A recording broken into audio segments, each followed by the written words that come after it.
الشمع عركفوني كبجمتوتا في هردفتوتا داوتوتا رايل تجي أكم نجاجر توفيا كيسني جرّا أرجع كوبي بنا دعاتي ولدتي تبيني جرّا رايل تجي كنا كم سن أرجع تندابو فنانا تاجرتي إيجا أرجع كبجمتوتا في هردفتوتا داوتوتا كني رايل تجي يرو هدو مم أكسفي هيبو غرغرا أدولة دورين بكمتي إيجا وقع إيرتي بسن راتورتي جرتي ما فاك تورتيس نهندافو غافيدا أرأمو غافي أفان أورومو مقالي كتالي أوروميا كيسا ديمتي في دي بواجي باتي الرئيسين غافدا بنا رتي جتي كوبي بنا دوغا ما لك نوفي دنبيني أني غرو مقالي أوروميا كم برانين أفان براتي نبرسيزاني أفان أورومو تيني باين براني ولي غامي أسي أتشيفو برنوتا نوتا جنة أبدي كمنا كنابغان نغا إسين غافتي مالي سيني أكجت ولينو كلالو تا نفانا ترى سنين جنة فيديو كو يوغا سيني تتولو تا لايك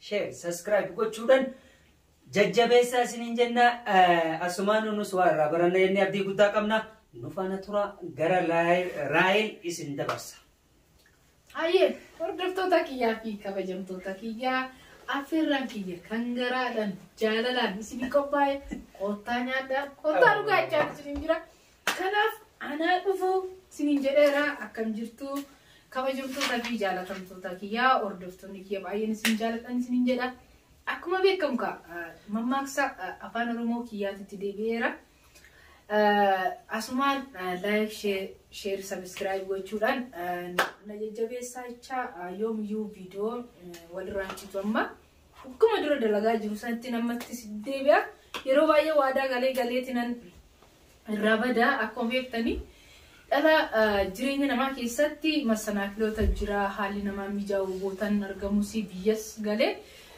نام ميجوفني أنا مو بيس غلان أكون بيفتني دائما في إنجلي دهين غالي وان تفكا ياو بيا كانت علما بايه وان انتينيف ما تيجي يبرد علمان توري نمون اللي كسمة نتي عاتوراني سنينجرا جارسا إسا كغوتلي غافر داغرو أيه نوتو تاكي كبجمتو تاكي يا جارسي كيا كما بيكتان مرو شوفا وجنين أو ميدان غالي أما دوباي جرا إني سنينجرا راحل دوبيني مو يمن متدي بيتي وان بودا كان وان دوبا دومو ربي تبيكا وان هرا كنو راحل كان مرة جرتي كمبورو واقعيو تبيكان سنينجرا كناف كارا غافي كيا ديما غافي كيا كما بيكتان دابا نسيني توسا خاصم أكلوا يوم تمام كوبيتي جرا فينا يا توايه أكسما كرا غافي كيا تتين ديبيا نفانا تران إسنين جدا كرا غافي كيا تتديمنا كناف أجيفادو ديبي ستايتشولا غافي تكفان كان نقاليمتي كان نسكالتو نغلافتي جدي سانغاني جدا ورموني روما ماكو أنا قالوا مماك سكان اللي سرتوان مبينة نيالا مالي بي محمد عندي نيالا كان مو كومنتي جلت مبرسة جناني كان نقاليرا كان نسكالتو نغلافتي كان نقاليرا كان نسكالتو نغلافتي فكينيا كاننا كان سميدن ورot سميدن فكينيا كسميد تو أنانغل له كافينتو أيه أردت تبقى بجمتو تاكينيا أنا أكو بيكم كمماكسي أكا لوكودا أفان روموتي تيفي أكو بيكتاني ما شاء الله نانولين أوروميا بايدا نانولين أوروميا سنيد كيستي لوكون نيكينيا كاكوما نانو تيتي نسنين جدا كبجمتو تافي أردفتو تاكينيا مالفين كان نقاليمتي كان نساكاليتو نميد جدا مالفين نما سميد سالرا نما واسن يراون دستي كاكازي كيسا متى نما دكوسانتو سميد أبقاس كسميد أسون دربي بس warreen jalarraa deemanii waa namaan jedhanii yookiin immoo namatti dhukkaasantu keessa isarra nama miidhaa jechuudha. Kanaaf yeroo baay'ee jecha namaatiif yookiin immoo wantoota namaatiif iddoo kennite irra guyyuu gahuus hin dandeechu tokkoffaa namummaan kee gadi bu'aa tokkoffaa mental psychology namaatilee nuti qaban isin jedha hordoftoota kabajamtoota kiyya nama hootaate jecha namaatiif yookiin gocha namaatiif iddoo kennoo dun ta'e kaayyoo keetiif bichaan jedha kanaaf egaa deebiin kiyya kana fakkaata deebii gabaabaa koomentii jalatti na barreessan jedha kara gaafii lammaffaatti tan deebi'a nafaana tura ayee dhageeffadhu gaafii lammaffaan immoo akkuma beekamu yeroo ammaa kana Finfinneen kutaaleen Finfinnee yookiin immoo magaalaan ishii yookiin gandi ishii afaan Oromootiin moggaafamee jira. Kan dura moggaafame sana sitti ma ati immoo kan amma caasaan yeroo ammaa kun labsame maqaan ishii moggaafamee dhibbatti itti yaamamaa jirtu natti himta jechuudha. Addis Katamaan afaan Oromootiin maal jedhameet? Maal jedhanii amma moggaasanii? Addis Katamaan kan duraan magaalaa Finfinnee keessatti Addis Katamaa jedhamee waamamu afaan Oromootiin maal jedhamaa jedhe golbaa jedhamee waamamu golbaa akkasumaan golbaa jedhamee waamamu garuu amma ittiin lafa mirkaneessan immoo Addis Katamaa jedhanii waamaa jira maali namoonni baay'een akkasitti yaamaa jiru namoonni baay'een akka duraanitti yaamaa jira rakkoon qabni yeroo adeemsa keessa isirraa garuu golbaan kun barakam duraan wayita Oromoo magaalaa Finfinnee sana irra jiraachaa ture waamamaa tureeni tufaa bunaa faanti yeroo irra jiran jechuudha. Wayita magaalaan ture achirratti hin dhaabatiin wayita alagoonni gara magaalaa Finfinnee kana hin seenin golbaa jedhamee waamamaa ture. Kanaaf gaa ammallee odoo golbaa jedhanii nu waamanii hedduun baay'inatti tolaan jira. Ayyoo hordoftoota kabajamtoota kiyya gaafii kiyyatti fufeeraa kara gaafii kaanitti deemna nafaana turan afeerraa kiyyaa asumaan kaa'in mukaa'inaa isin injibbisiisini maaliif sagaleen jechillee hoo dheerate kuni waa'ee afaanii yookiin afaan keenyati obsaan namni ni dhageeffata abdiin qaba maaliif kanaan dura warreen viidiyoon ani diraamaa irratti dalagarra viidiyoo afaan Oromooti maallaqa sirriitti na lakkaa ba'e sabskraayibii illee kan dabalaa ba'e namni afaan Oromootiin na beeku chaanaalonni daawwattoonni kiyya chaanaala lachuttuu afaan Oromootiin beekama.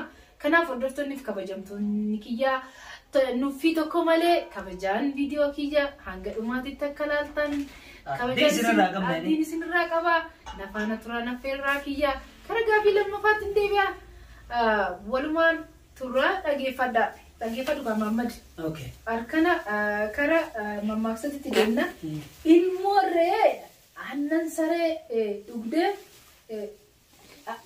saree dhugde dutuu baatullee bultee nama ciniinuun ishii inooluu. Memee irra deebi gaafate ilmoo re'ee aannan saree dhugde jedhaan ilmoo re'ee aannan saree dhugde dutuu baatullee bubbultee nama ciniinuu inooltu. Aboo jecha boombii dhoose bara.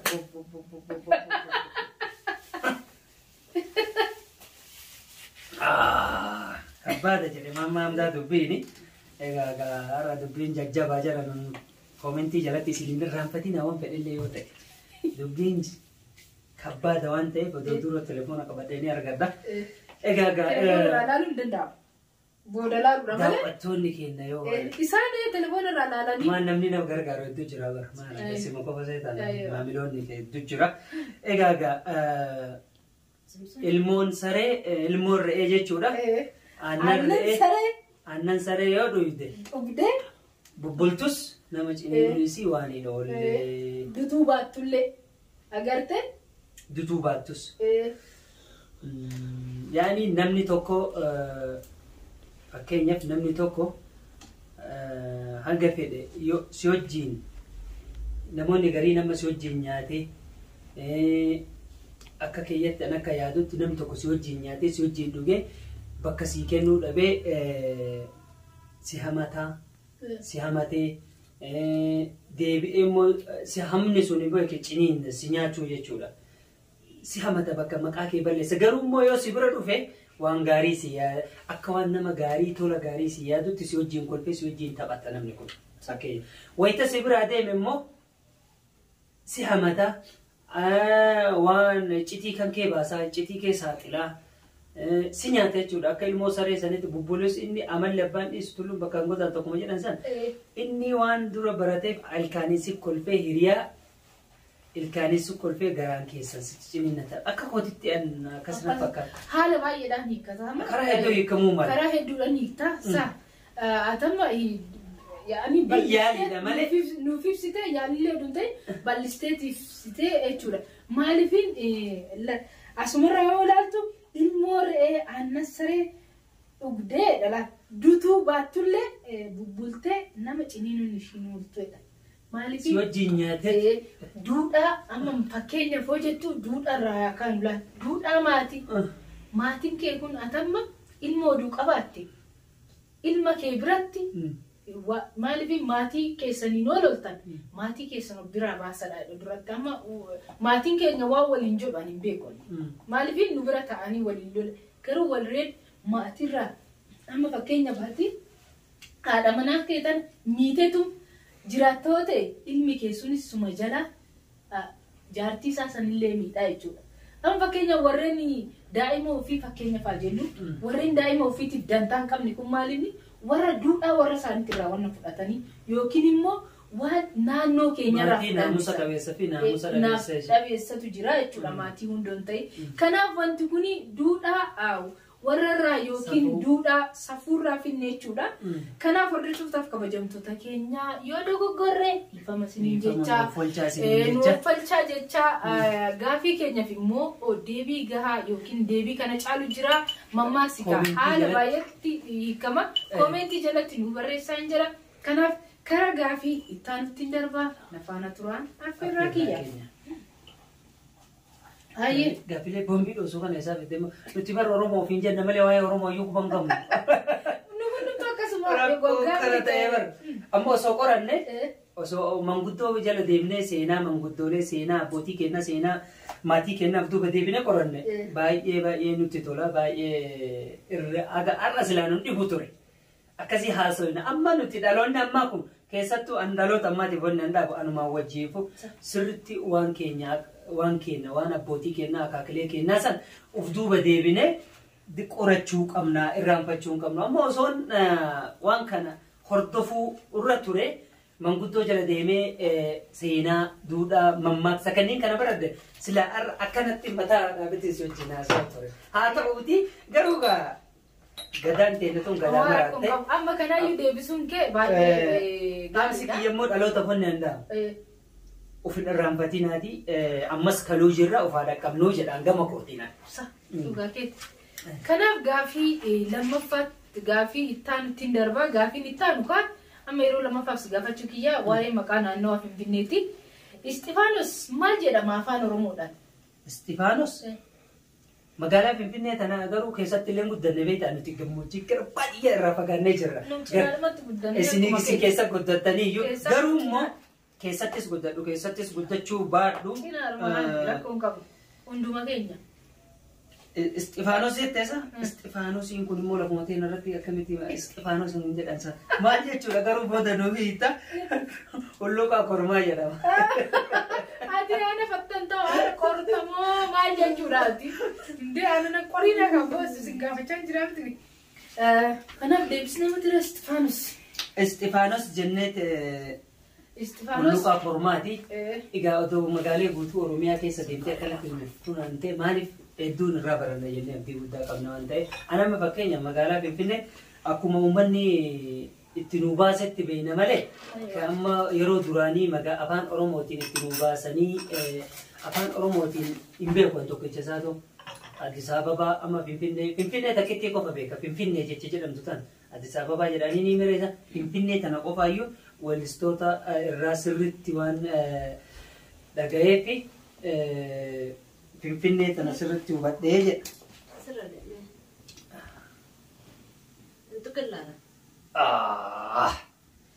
Hayya itti fufi gaasa kanaaf odoo hunda isii yoo danda'ame uf duraaf akka nu dhiyeessitu abdii qabna maqaa daawwattoota keetiitiin si gaafadha sumaaniyyuu jechuudha hunda isaanii akka nu dhiyeessitu magaalee Finfinnee tana. Omar kun qabuun isin jira kuni afaan keenya guddisuu jechuun amma yeroo ammaa kana anumarraa kaasee sumarraa kaasee namoota baay'ee maaliif nurra warra nu duubaa micayyoo teettu sirriitti waa'ee aadaa ishiitiif yookiin seenaa ishii baruuf caala jechuu dandeessa ijoollee amma. Garuu immoo warri umuriin keenya naannoo waggaa 30 wayii maalidhaan beekamna araadummaan keenya yookiin immoo abshaalummaan keenya mataa farrasuu fi istaayilii uffataa eeguudha.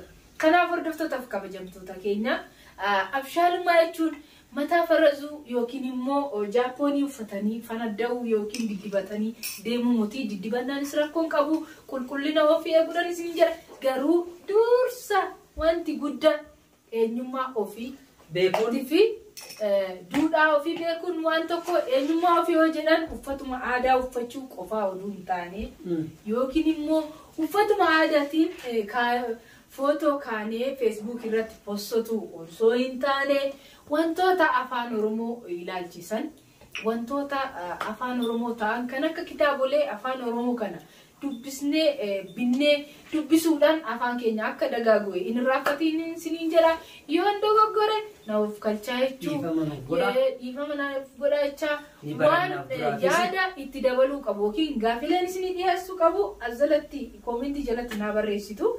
Kanaaf gara gaafii ittaan darbaa nafaana turaan naffeerraa kiyya. Hayyee dhaggeeffadhu kaa Muhammad. Tifuuf. Gaafiin kiyya immoo ana karaa gaafiin irraa kuni anumaayyuu anuma barreessee anumaan shakkisiisaa jira malee. Maala nono alamaaf daftara qabateetiin akka of duraafuyyuu na jalaan banne qabachuu jira bara deebii wajjin akka na duraan banne of duraaf barnoota naa ta'a. Dhaggeeffadhu kaa hiriyyaan lafatti wal sodaattu muka wajjin hin kortuu jedha yookiin waliin hin kortuu. Hiriyyaan lafatti wal sodaattu muka waliin hin kortuu jettee Oromoo. Hiriyyaan dhugaadha kun amma fakkeenya namoonni amantii walirraa hin qabne karaa hedduutti hiikamuu danda'a. Maaliif hiriyyaan wajjin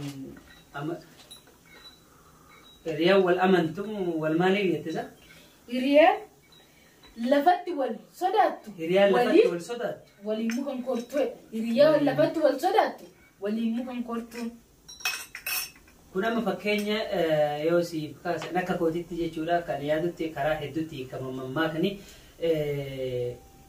hiriyyaan lamaan kunniin yoo wal sodaatan yoo wal amantii walirraa hin qabaanne gabaabumatti. Amantii yoo walirraa hin qabaanne hiriyoonni kun lamaan wajjin bakka galma silaa barbaadan gahuu hin danda'an. Namni yoo amantii walirraa hin qabu yoo fakkeenyaaf anaa fi ati yoo waliin amanne yoo waliin waa hojjanne jennee kaanne yoo amantii walirraa hin qabaanne waan deebiif sanis itti milkaa'uu hin dandeenye.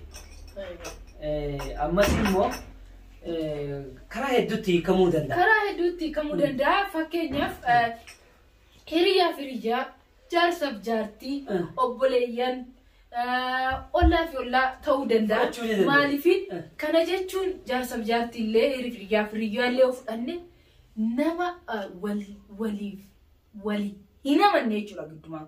Nama waliin amanne tokkoon karaa dheeraa deemuun baay'ee rakkisaadha. Oduu nama saniif hin muufachiisin, oduu obsisoof hin muufachiisin. Birumaa duubatti hafte malee rakkisaadha. Duubatti hafoo sontaan bira kutuu qabda. Jechuun yaa kutuu yaadi, yaa kutuu itti dhaqqabda rakkoon qaban. Bira kutuu bichaa oduun ta'e dukaan bira kutuu nuti yaadanoo bira kuttee malee akkasiin isin jedha hordoftootaaf kabajamtoota kiyyaa gaafirraa eegnu. Ammas itti fufeera gaafii ishiidhuma gaafii finfinneetan Muhammad gaafadha. Gaafii xumuranneessa? Maal xumura gana viidiyoo 1000 waraabama isarratti. Kanaaf maal jedhama axana tara maal jedhama afaan Oromoodhaan sa'aatii kanatti. Axana? Tara. Axana ima jirraa garuu haqa isaan axana taraa jedhanii itti baasan. Isin jirtani jechuudha. Rakkoo shiggiriin kana fidela. Rakkoo shiggiriidha. Ammas jirra kalees jirra. Ammas jirra akkuma caaluun jedhe san jirra illee akkuma inni jedhe san ni jirra. Rabbi galanne haa ga'u. Xooroo jedhanii isa? Ayiwaa. Xaaroo moo xooroo jedhanii maaliif idana kanayyuu dirqama barachuun nu hafa waan ta'eef. Egaa kabajamtoota hordoftoota daawwattoota keenya gaafiin har'aa mataa nama wareessa waan ta'eef dubbiin kabbaadha. Kanaaf egaa magaalee Finfinnee qofa osoo hin taane guutuu biyyattii keenyaa maqaa afaan Oromootiin barachuu qabnaa isiniin jedha.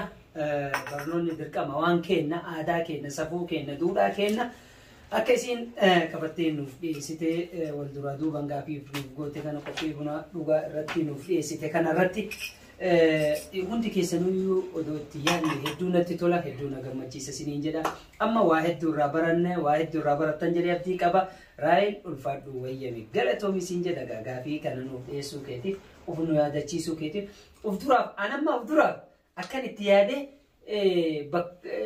barreessee barbaadu na taasiftee jirta. Maaliif dirqama amma gaaffileen akkanaa kun lammata natti deebi'ee dhabuun dogoggora waan ta'eef dirqama barbaadee hordofee irra ga'uu qaba isiin jedha. Hayyee hordoftoota fi kabajamtoota kiyyaa akkuma beekanii sagantaa shaayii yookiin sagantaa kootaa buna dhugaa keenya akkana fakkaata asirra teenyee bunni kun anaaf jedhee yookiin immoo viidiyoo kanaaf jedhee Timootii kan daffisin ajaa'iba. Bunni kun anumti dhufnaan torbaniin hin ba'a. Torbaniin yeroo dhufu nama tokko biratti guyyaa tokko torbeen baree viidiyoo waraabadha. Akkuma beektani amaloota yuutuubaraati. Yuutuubara jechuun hojii dhabee yookiin immoo nama oduudhaaf mandararra deemu osoo hin taane nama hojiidhaaf miila isaa daalessisee deemudha. Namoonni baay'een akka waan hojii hin qabneetitti fudhachaa jirtu. Yuutuubara jechuun kophaa dalaguu nama hin dandeenye. Kanaaf keessattuu warri jaartii keechan irratti YouTube irratti mormitan warri jaarsa keechan irratti YouTube irratti mormitan hoo jiraatan YouTube jechuun kophaa waan hin dalagamneen isiniin jedha. Hordoftoota kabajamtoota kiyya Raahel Kaarumaan gaaffii afaan Oromoo kana fiddee yaada nutti baay'istee akka hin jenne akkasuma amaloota afaanii keessaa afaan yaada baay'ee qaba isinillee dhageeffachuu dandeessuun isiniin jedha. Hordoftoota kabajamtoota kiyya gaaffileen ani qabuu fi yookiin viidiyoon ani har'a waraabe kanuma viidiyoo biraatii fi sagantaa kan akka piraankii kana kanaan yookiin viidiyoolee biraatiin hanga walitti deebinutti horaa bulaa fayyaanaa ta'an isiniin jedha. Nagaan nuuf jiraadha. Viidiyoon kun yoo isinitti tolu taate like share subscribe godha. Nu jajjabeessa akka yaada bira magaalaa Finfinnee akkatti tanaa miti miire. Akka sanillee akka qabattee dhuftu abdii guddaa qabna. Garuu immoo ani immoo hanga isiin qabattee dhuftu lafa jala barbaaduun qaba dirqama maaliif qaanii dhagaa beekuun dirqama waan ta'eef egaa kabajamtoota fi hordoftoota Raayil Tajii isiniin jenna ulfaadhaa wayyamaa galatooma. Viidiyoon kun yoo isinitti tolu taate like share subscribe comment gochuudhaan nu jajjabeessa isiniin jenna akka viidiyoo biraa qabattee isiniif dhiyaattu. Asuma qofa osoo hin taane OMN yeroo hedduu barbaaddee zoitee dhabde egaa isii dhabnaan makii barbaadanii makii fidatanii egaa isiin jidduu tanatti biyya galuuf kutteensa jidduu bahaara fi kana jirti. Egaa akka ammas immoo deebi'anii hordofan abdii guddaa qabnaa isiniin jenna nagarra nuuf jiraadha.